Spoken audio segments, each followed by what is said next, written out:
விஸ்வரூபம் எடுக்கும் வன்னியர் அக்னிகலச விவகாரம். அமைச்சரின் மகன் தேர்தலில் நிற்க தயங்குகிறாரா? என்ன நடக்கிறது என்பதை குறித்து விரிவாக விவரிக்க இருக்கின்றது இன்றைய காலம். பேரன்பிற்குரிய தோப்பு கொடுத்த உறவுகளுக்கு வணக்கம். நான் உங்க பார்த்து கொண்டிருக்கக்கூடிய பார்வையாளர்கள் சேனலை சப்ஸ்கிரைப் செய்தும் பெல் ஐகானை கிளிக் செய்தும் ஆதரவு தரும்படி. நமது சேனல் பணிகளுக்கு பங்களிக்க விரும்புவோர், வளர்ச்சிக்கு உதவ விரும்புவோர் கீழே கொடுக்கப்பட்டுள்ள ஜிபே, போன்பே, பேடிஎம் எண்ணில் தங்கள் பங்களிப்பை அளிக்கலாம். திருவண்ணாமலை மாவட்டத்துல நாயுடுமங்கலம் பகுதியில வன்னியர் அக்னிகலசத்தை இடித்து தள்ளப்பட்ட விவகாரம் என்பது வன்னியர்களை சிந்திக்க வச்சிருக்கு.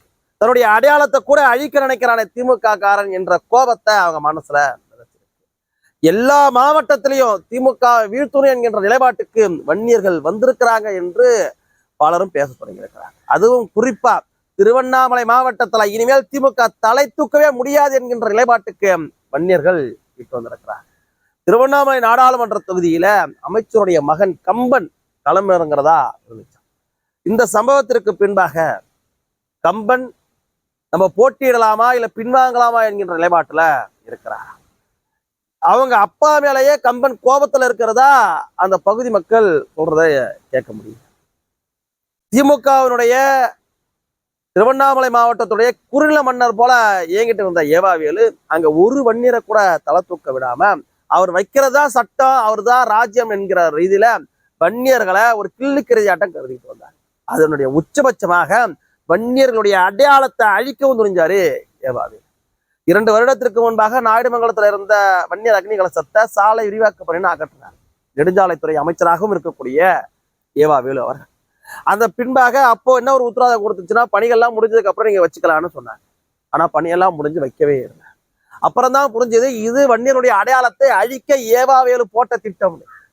அதன் பின்பாக வன்னியர்கள் சத்தம் அங்க வைக்கிறாங்க. நேற்று ஒரு பதட்டமாவது அடுத்த வினாடி அந்த வன்னியர் கலசம் இடித்து தள்ளப்படும்.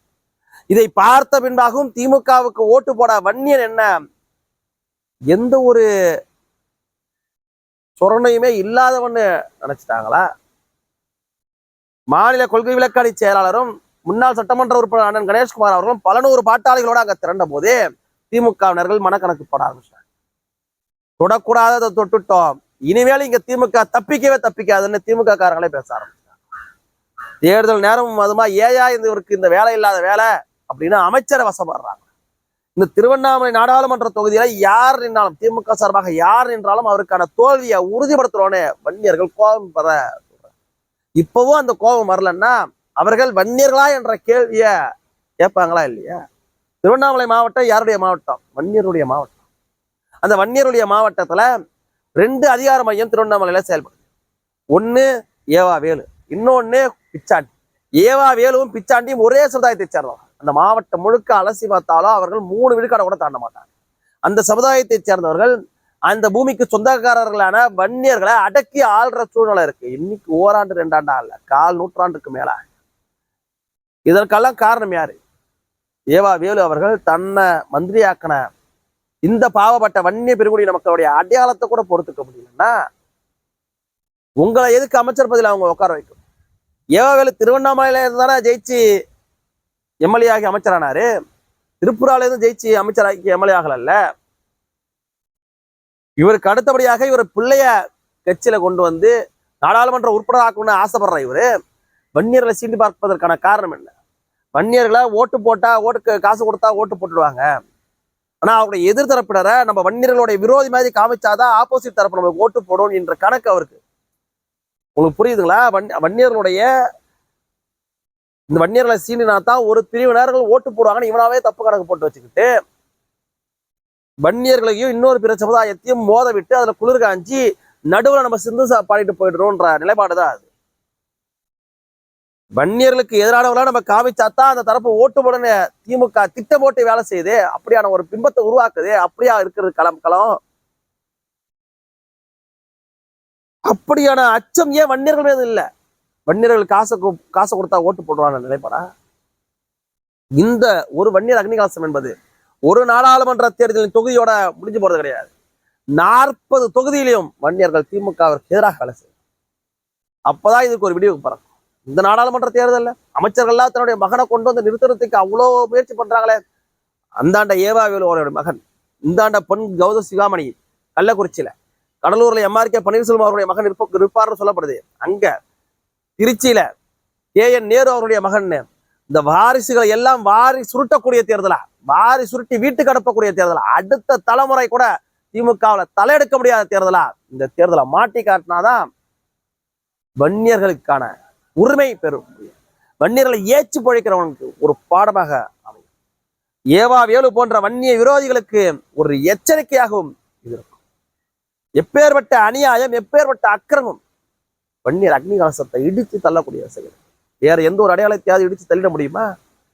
அதுவும் தமிழ்நாட்டில் ஆக பெரும் சமுதாயமான வன்னியருடைய அடையாளத்தை கூட உங்களால பார்க்க முடியலன்னா அவன்கிட்ட ஓட்டு கேட்டு மட்டும் எதுக்கு நீங்க சட்டமன்றத்திற்கு போகணும்னு ஆசைப்படுறீங்க? உங்க பிள்ளைய பாராளுமன்றத்திற்கு அனுப்பணும்னு ஆசைப்படுறீங்க? அதுவும் தப்பு தானே. இந்த முறை கண்டிப்பா திமுக திருவண்ணாமலையில் தோல்வி உறுதி. 40 தொகுதியிலும் வன்னியர்கள் திமுகவை விரட்டி விரட்டி தோர்த்துவார்கள். எங்களுக்கான இடஒதுக்கீடை கொடுக்கல, எங்களை இழிவுபடுத்துற, எங்களுடைய அடையாளத்தை கூட அழிக்கிற, உனக்கு என்னடா ஓட்டு வேணும்னு திமுக பார்த்து வன்னியர்கள் கேட்கின்ற காலம் வந்துருக்கு. இதற்கான இட்டு செல்லக்கூடிய திமுகவிற்கு பாடம் புகட்டுவோம். இந்த ஒரு தேர்தலில் அவர்களுக்கு சரியான பாடம் புகட்டினால் இனி ஒரு காலத்துல திமுக மட்டுமல்ல, எந்த கட்சிக்காரனும் சரி வன்னியர்களை ஒரு கிள்ளிக்கரியா கருத மாட்டான். குறிச்சு வச்சுக்கிங்க. வன்னியர்கள் பெரும்பான்மையாக வாழக்கூடிய அத்தனை தொகுதியில் திமுக வரலாறு காணாத ஒரு தோல்வியை கேட்டோம். அவர்கள் எந்த கூட்டணி வேணாலும் அமைக்கட்டும், அவங்க அமைச்ச கூட்டணி எல்லாத்துக்குமே 1% ஓட்டு கூட கிடையாது. சும்மா ஒரு பிம்பம் தான். கம்யூனிஸ்டுக்காக இருந்தாலும் சரி, மதிமுகவாக இருந்தாலும் சரி, விசிகாவாக இருந்தாலும் சரி, ஒத்த கட்சிக்கு 1% ஓட்டு கூட கிடையாது. காங்கிரஸ் இருக்கா என்னன்னு கூட தெரியாது. ஆனாலும் அவங்க ஒரு பிம்பத்தை உருவாக்க முயற்சிக்கிறாங்க. பாட்டாளி மக்கள் கட்சி தனித்து நின்றவரை அத்தனை கூட்டத்துக்கும் தண்ணி காட்டினது கட்சி. பாமக எந்த முடிவெடுத்து அறிவித்தாலும் அந்த கூட்டணிக்கு ஆதரவாக இறங்கி களத்தில் வேலை செய்தால் இவர்களை எல்லாம் வீட்டுக்கு அனுப்பக்கூடிய பணி என்பது மிகவும் சுலபமான பணி. இதில் முதலில் கவனம் செலுத்தி இந்த 1.5 மாத காலம், இந்த 1.5 மாத காலத்துல தான் உன்னுடைய எதிர்காலம், உன் புள்ளியோட எதிர்காலம், உன் சந்தையோட எதிர்காலம் எல்லாம் அடங்கியிருக்கு. இந்த 1.5 மாத காலத்துல எவரிடமும் சோர்ந்து போடாம, உன்னை காசு கொடுத்தா ஓட்டு போட்டோன்னு நினைக்கிறான்ல, அவன்கிட்டலாம் விழுந்து போகாம துடிப்பா நின்று காட்டுவோம். நிச்சயமா இந்த தேர்தலில் வன்னியர்கள் பதிலடி கொடுத்தால் எப்படி இருக்கும் என்பதை எதிரிகளுக்கு காட்டுவோம்.